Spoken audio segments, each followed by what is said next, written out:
નમસ્કાર મિત્રો, તમારું સ્વાગત છે શિક્ષા એકેડમી ઓનલાઈન યુટ્યુબ ચેનલ પર.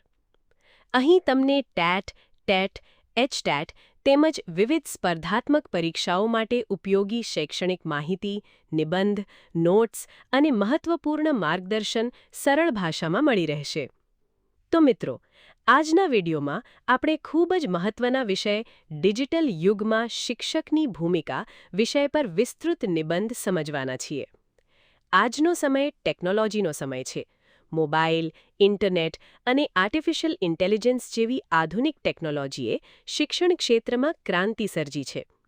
આવા સમયમાં શિક્ષકની ભૂમિકા શું છે અને ડિજિટલ યુગમાં શિક્ષકનું મહત્વ કેટલું વધી ગયું છે તે આપણે આ નિબંધમાં સમજવાના છીએ. તો વિડિયો અંત સુધી જરૂર જોતા રહેજો. પરિવર્તન એ સંસારનો નિયમ છે અને શિક્ષણ જગત પણ આ નિયમથી બાકાત નથી.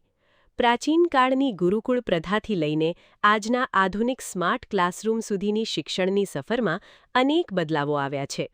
21મી સદીમાં ઇન્ટરનેટ, કમ્પ્યુટર, સ્માર્ટફોન અને આર્ટિફિશિયલ ઇન્ટેલિજન્સ જેવી ટેકનોલોજીએ શિક્ષણ ક્ષેત્રમાં ક્રાંતિ સર્જી છે, જેને આપણે ડિજિટલ યુગ તરીકે ઓળખીએ છીએ.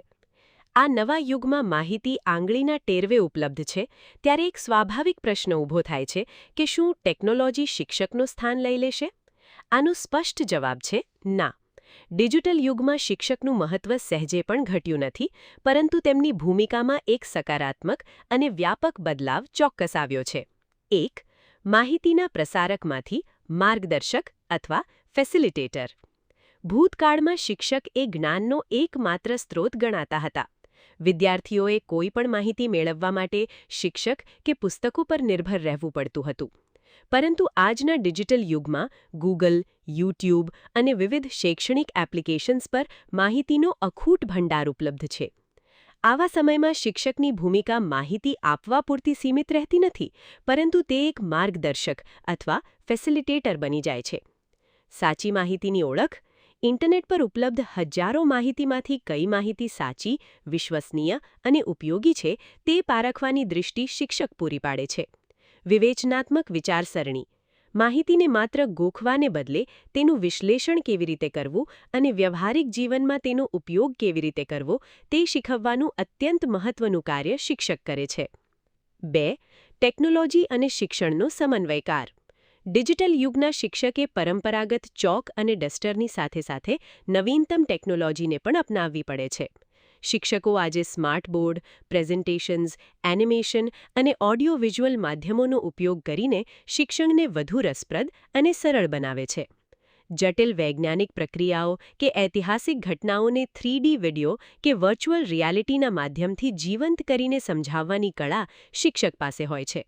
ટેકનોલોજી એ માત્ર એક સાધન છે, પરંતુ તેને વિદ્યાર્થીના મગજ સુધી પહોંચાડવાનું માધ્યમ તો શિક્ષક જ છે. 3. વ્યક્તિગત શિક્ષણ પર ભાર. દરેક વિદ્યાર્થીની શીખવાની ગતિ અને પદ્ધતિ અલગ અલગ હોય છે. પરંપરાગત વર્ગખંડમાં એક જ પદ્ધતિથી 60 વિદ્યાર્થીઓને ભણાવવા પડકારજનક હતા. ડિજિટલ સાધનો અને ડેટા એનાલિટિક્સની મદદથી શિક્ષક હવે દરેક વિદ્યાર્થીની પ્રગતિનું બારીકાઈથી મૂલ્યાંકન કરી શકે છે. કયો વિદ્યાર્થી ગણિતમાં નબળો છે અને કોને વિજ્ઞાનમાં વધુ રસ છે તે જાણીને શિક્ષક તેમના માટે વ્યક્તિગત અભ્યાસક્રમ અથવા ટ્યુટોરિયલ તૈયાર કરી શકે છે. આ રીતે શિક્ષક એક એનાલિસ્ટ તરીકે ઉભરી આવે છે. 4. ડિજિટલ નાગરિકતા અને નૈતિકતાના ઘડવૈયા. ઇન્ટરનેટ એક બેધારી તલવાર છે. જ્ઞાનની સાથે સાથે ત્યાં cyber crime, fake news, cyber bullying અને અયોગ્ય કન્ટેન્ટનું મોટું જોખમ રહેલું છે. ડિજિટલ યુગમાં શિક્ષકની સૌથી મોટી જવાબદારી વિદ્યાર્થીઓને આદર્શ ડિજિટલ નાગરિક અથવા ડિજિટલ સિટીઝન બનાવવાની છે. સોશિયલ મીડિયાનો યોગ્ય ઉપયોગ, પાસવર્ડની સુરક્ષા, અન્યની ઓનલાઈન પ્રાઇવસીનું સન્માન અને ઇન્ટરનેટના વ્યસનથી બચવાના ઉપાયો શિક્ષક જ શીખવી શકે છે. મશીન ક્યારેય નૈતિકતા કે સંસ્કાર નહીં શીખવી શકતું.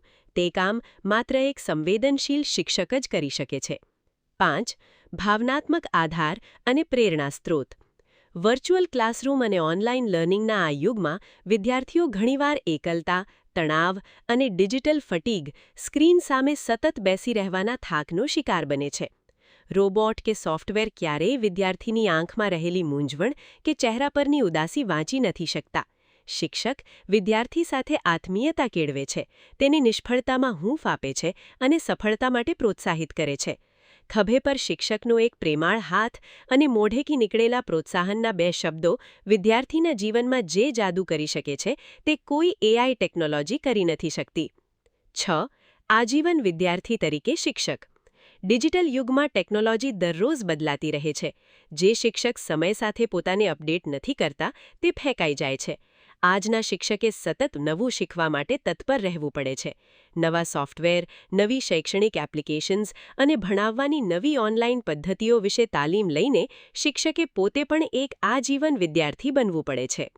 ડિજિટલ યુગમાં શિક્ષક સામેના પડકારો. આ નવી ભૂમિકા ભજવવામાં શિક્ષકોએ કેટલાક પડકારોનો પણ સામનો કરવો પડે છે. ડિજિટલ ડિવાઇડ અથવા ગ્રામીણ વિસ્તારોમાં હજુ પણ ઇન્ટરનેટ કે સ્માર્ટફોનનો અભાવ છે. આવા સમયે મર્યાદિત સંસાધનો વચ્ચે શ્રેષ્ઠ શિક્ષણ આપવું એ શિક્ષક માટે મોટો પડકાર છે. વિદ્યાર્થીઓનું ધ્યાન કેન્દ્રિત કરવું. શોર્ટ વિડિયો અને રીલ્સના જમાનામાં વિદ્યાર્થીઓનો અટેન્શન સ્પેન અથવા ધ્યાન કેન્દ્રિત કરવાનો સમય ઘટી ગયો છે. ઓનલાઈન ક્લાસમાં તેમને ભણવામાં જોડી રાખવા માટે શિક્ષકે વધુ સર્જનાત્મક બનવું પડે છે. ઉપસંહાર. માઇક્રોસોફ્ટના સ્થાપક બિલ ગેટ્સે એકવાર કહ્યું હતું કે ટેકનોલોજી માત્ર એક સાધન છે. બાળકોને એકસાથે કામ કરતા કરવા અને તેમને પ્રોત્સાહિત કરવા માટે શિક્ષક સૌથી મહત્વપૂર્ણ છે. ટૂંકમાં કહીએ તો ડિજિટલ યુગમાં શિક્ષકનું અસ્તિત્વ ભૂંસાયું નથી, પરંતુ વધુ નિખર્યું છે. તેઓ હવે માત્ર વિષયના નિષ્ણાત નથી રહ્યા, પરંતુ ટેકનોલોજીના જાણકાર, મનોચિકિત્સક, માર્ગદર્શક અને મિત્ર પણ બની ગયા છે. ગમે તેવી અત્યાધુનિક ટેકનોલોજી આવી જાય, પરંતુ તે એક સારા શિક્ષકના સ્મિત, તેની હૂંફ અને તેના આશીર્વાદનું સ્થાન ક્યારે નહીં લઈ શકે. ટેકનોલોજી ભલે શિક્ષણનું ભવિષ્ય હોય, પરંતુ એ ભવિષ્યનું સંચાલન કરનાર સારથી તો શિક્ષક જ રહેશે.